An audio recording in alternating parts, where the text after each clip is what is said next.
Kwa jina naitwa Mhandisi Aaron Joseph, mkurugenzi mtendaji wa Mamlaka Maji Safi na Usafi wa Mazingira Dodoma.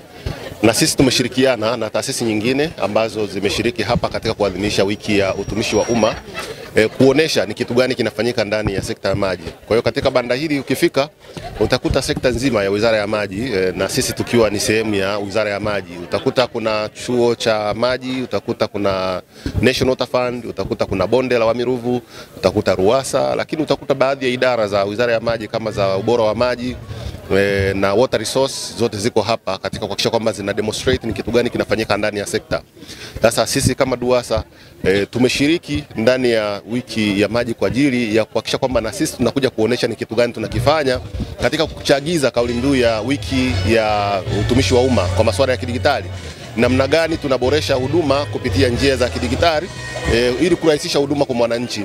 Moja, matumizi ya mrejesho ambayo tayari tushaanza na tulikuwa washindi wa pili mwaka jana katika kuhakikisha kwamba tunatumia mrejesho kufikisha taarifa, lakini pia kupokea taarifa na kutoa mrejesho kwa wananchi pindi tunapokuwa tumepokea changamoto zozote zile au mawazo yote kutoka kwa wananchi. Lakini jambo la pili, namna gani tunasoma mita zetu kwa njia za kisasa, lakini pia namna gani mteja anashirikishwa katika kusoma dira zetu kwa maana ya kutumia electronic card.